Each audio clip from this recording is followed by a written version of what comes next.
9월 19일 금요일 역대하 5장 1절에서 14절 말씀입니다.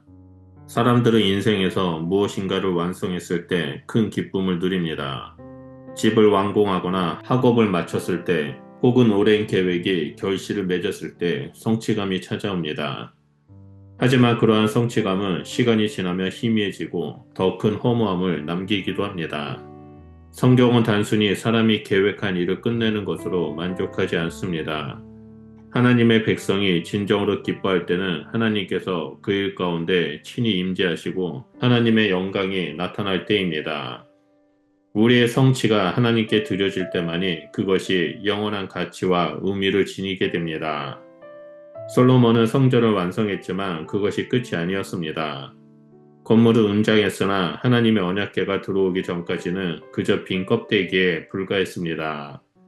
언약궤가 성전에 모셔지고 하나님의 영광이 구름으로 충만히 임했을 때 비로소 성전은 거룩한 의미를 갖게 되었습니다.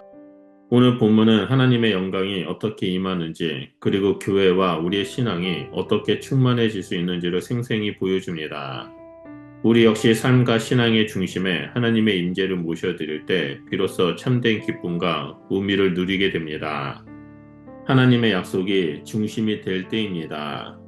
솔로몬은 성전 건축을 끝내자마자 가장 먼저 언약궤를 모셔왔습니다.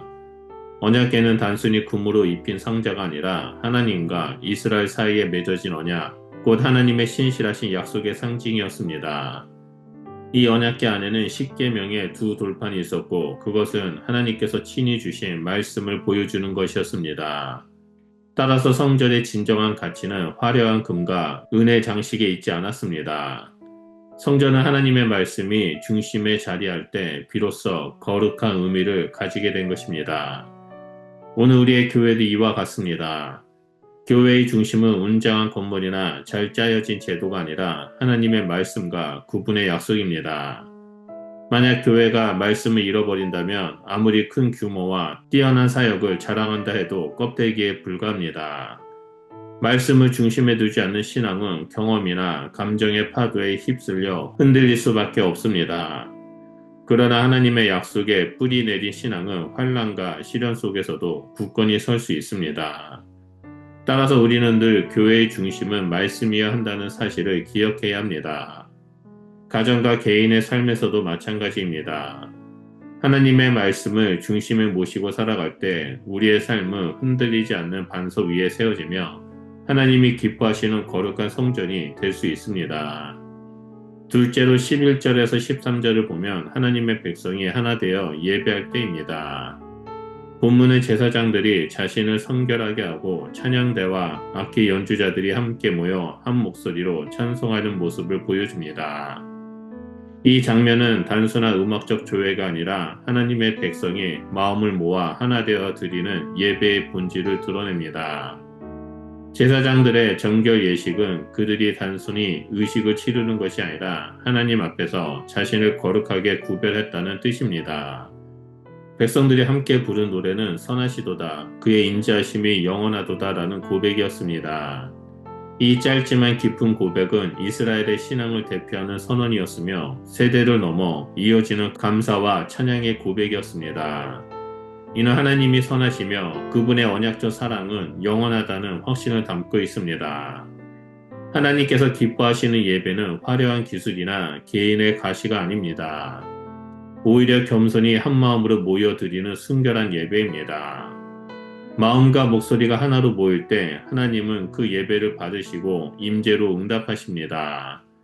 교회가 진정으로 하나 될 때 그 예배는 세상과 구별되는 거룩한 울림을 만들어내며 그 위에 하나님의 임재가 충만히 임하게 됩니다.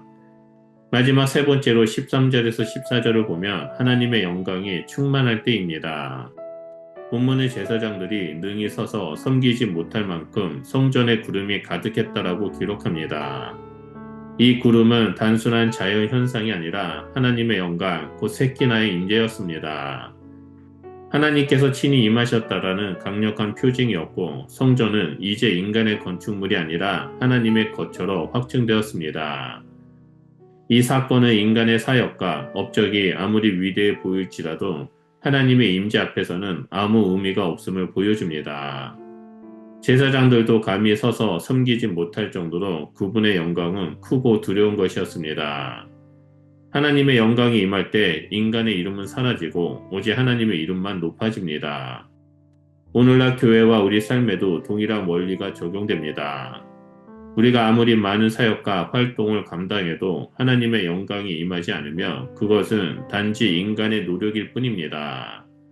그러나 하나님의 영광이 충만히 임할 때 교회는 비로소 참된 교회가 되고 우리의 삶은 하나님의 거룩한 통로가 됩니다.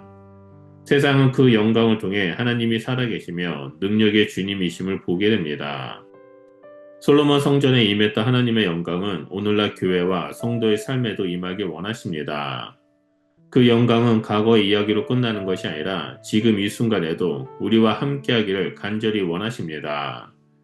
우리가 하나님의 말씀을 중심에 두고 예배 가운데 마음을 모아 하나 되며 하나님의 영광을 진심으로 사모할 때 우리의 공동체와 가정 그리고 각자의 삶 속에서 하나님의 임재가 충만히 나타날 것입니다.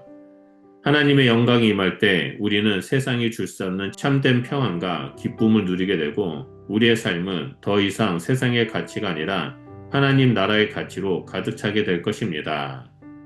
그러므로 우리 역시 주여 우리의 교회와 나의 삶 속에 주의 영광이 충만하게 임하소서라고 기도해야 합니다.